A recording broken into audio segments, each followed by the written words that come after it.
On parlait il y a un instant des économies que l'on peut faire avec la cagnotte Bruno. Eh bien, lorsqu'on a fait des économies, maintenant on va pouvoir les dépenser, François, mais de manière intelligente, éthique et équitable avec notre invité. Et oui, on prend tous des VTC. Vous allez voir que là, c'est une manière un petit peu différente de voir les VTC avec notre invité, Laurent Guy, qui est là. Bonjour. Bonjour. Vous êtes le CEO de ROX. Alors, le principe de Village Startup, vous le savez, 6 minutes. Et on vous découvre. On découvre ROX. C'est parti, Jérôme, on y va ? C'est parti. Expliquez-nous ce que c'est que ROX. ROX, avant tout, c'est une start-up à impact. L'idée, c'est quoi ? C'est la première solution de réservation de voitures avec chauffeur qui a un impact et qui a du sens. À chaque course, il y a un don qui est effectué à une association choisie par l'utilisateur et les chauffeurs sont payés de façon plus juste. Concrètement, 92% du prix de la course revient à celui qui fait le travail, le chauffeur. 92%. 92%. Juste pour qu'on se rende compte, Ce n'est pas le cas avec les VTC la concurrence, c'est quoi ? traditionnels, C'est combien ? C'est de l'ordre de 70-75%. Donc il y a quand même, sur chaque course, sur une course aéroport, il y a pratiquement 10 € de plus qui revient à celui qui fait le travail. En plus, l'utilisateur peut choisir parmi nos associations partenaires pour soutenir une cause et il y a 5% qui sont reversés à cette association à chaque course. Quel genre d'association ? Et qui paye ces 5% ? En fait, c'est dans le prix. D'accord. C'est ce qu'on appelle du don transparent. C'est une initiative, c'est de se dire qu'à chaque fois que je fais un acte, je vais avoir la possibilité de faire un don intégré dans cet acte. Donc l'idée, c'est d'être une solution de micro-don par le transport. Voilà. Concrètement, pour qu'on comprenne bien, sur une course de 50 €, comment elle se découpe cette course ? 46 € pour le chauffeur. 46 € pour le chauffeur, donc d'accord. 2,50 € pour l'association. Donc c'est un vrai impact pour une association. Ouais. Les associations, on en a 8. On a Première Urgence Internationale qui aide après des séismes, après des situations d'urgence dans le monde. D'accord. On a des associations comme Coexister, Le Carillon La Cloche. On travaille également avec les chiens guides d'aveugles de Paris. Cœur de forêt, donc il y en a pour tous les goûts. D'accord. Ouais. Et donc après, alors vous me disiez 46 pour le chauffeur, 2,50 € pour l'association et le reste pour vous. Voilà, tout à fait. Quand même. D'accord. Exactement. Alors comment est-ce qu'on utilise ROX ? ROX, en fait, ça se fait directement à travers les réseaux sociaux et les outils de communication d'entreprise. C'est un chatbot, un agent conversationnel, donc pas d'application Donc pas installée. d'application. Non. D'accord. Vous allez directement dans Facebook Messenger, vous tapez ROX for Change, et là vous trouvez un petit logo, vous cliquez dessus et vous commencez à parler avec le robot.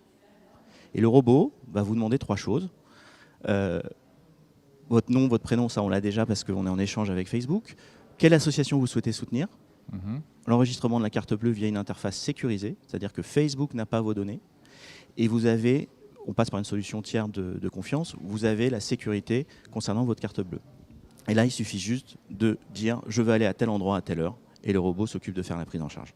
Et après, on a les mêmes services qu'un Uber ou un chauffeur privé, enfin qui ne s'appelle plus chauffeur privé, c'est-à-dire géolocalisation, fluidité, on a la géolocalisation, notation on a les informations. des chauffeurs, etc. Ouais. Nous, ce qu'on préfère, c'est plutôt qu'une notation qui est finalement assez informelle, d'avoir un retour, parce que les gens peuvent s'exprimer directement dans le chatbot, les gens peuvent nous dire « j'ai adoré ça ». J'aimerais pouvoir refaire une course avec ce chauffeur. J'ai adoré mon voyage en taxi. Non, mais ça s'est très bien passé, c'est une expérience différente. Voilà. Et ça, c'est quelque chose qu'on a lancé en fin d'année dernière. Et on a déjà des retours et des utilisateurs qui disent moi, j'ai eu une super expérience avec ce chauffeur, j'aimerais pouvoir le revoir. Laurent, malgré tout, pas d'appli, c'est un peu étonnant comme manière de voir les choses parce qu'on voit que l'appli est très pratique aujourd'hui. Pourquoi avoir fait l'impasse sur une appli et pourquoi avoir plutôt choisi Facebook qui en plus est nettement décrié en ce moment ? Enfin, voilà qu'il y a une espèce de fronde contre Facebook Messenger, etc.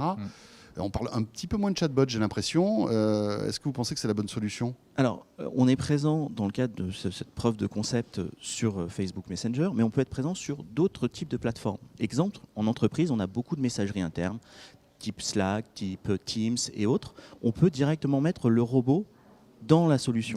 On peut être sur du WhatsApp, on peut être sur n'importe quelle plateforme. Ça veut dire qu'avec le même robot, la même technologie, je peux être présent sur tous les canaux. Là où avec une application, je dois avoir la maintenance sur l'application Android, la maintenance sur l'application iOS. Avec notre modèle, on arrive à réduire les coûts et à toucher les différents publics. D'accord. Petite question, parce que pour que ça fonctionne, il faut qu'il y ait des chauffeurs qui adhèrent à votre système. Vous en êtes où aujourd'hui ? Il y en a combien et comment peuvent-ils rejoindre ROX ? Alors aujourd'hui, il y a plus de 150 chauffeurs qui sont activés, il y en a 200 qui attendent. Pourquoi Qu'est-ce qu'ils attendent-ils? attendent Parce quoi que l'idée, Ils sont c'est feu rouge. Enfin, Ils sont feu rouge. Non, l'idée, c'est de faire en sorte qu'on puisse intégrer les chauffeurs au fur et à mesure Ouais. en maintenant les valeurs, c'est-à-dire que les valeurs qui sont les nôtres de vous les proximité. testez, Oui, on échange avec eux, on les rencontre, et s'ils ne sont pas en phase avec les valeurs proposées, la redistribution auprès des associations, Ouais. on préfère ne pas les Ah intégrer. oui, il y a un casting des chauffeurs. et pourquoi vous voulez... Ah oui, vous voulez vraiment leur faire prendre conscience que c'est pas du Ouais. Uber, c'est pas du Taxify, c'est pas tous ces trucs-là. L'idée, ça a été de mettre en place un premier cercle vertueux en faisant en sorte qu'ils aient des revenus plus conséquents. Mhm. D'accord. Le deuxième cercle vertueux, ça a été de mettre dans la boucle les associations et de faire en sorte qu'il y ait cet impact. Et l'idée, c'était de montrer qu'au-delà de la résolution du problème sociétal, de la situation des chauffeurs, on pouvait aussi avoir un impact. Et que les chauffeurs aient conscience de ça, c'est un point clé. Vous vous inscrivez dans une tendance qui est assez forte. Ouais. Il y a de plus en plus de services comme ça, principalement des services en ligne, mais on le voit même aussi sur des caisses dans des supermarchés, Ouais. de ponction sur le prix d'achat pour financer des associations, c'est ça? Alors là, vous faites, je pense que vous parlez de l'arrondi. Nous, on a une approche qui est un petit peu différente. On ne va pas prendre en plus, c'est dans le prix. C'est-à-dire qu'on est sur le même D'accord. prix que les autres acteurs, Mhm. mais on a un impact en plus. Ce qui fait qu'aujourd'hui, quand on réfléchit pour les entreprises, une entreprise qui a des frais autour des VTC, s'ils passent par nous, ils vont avoir un élément d'impact beaucoup plus important.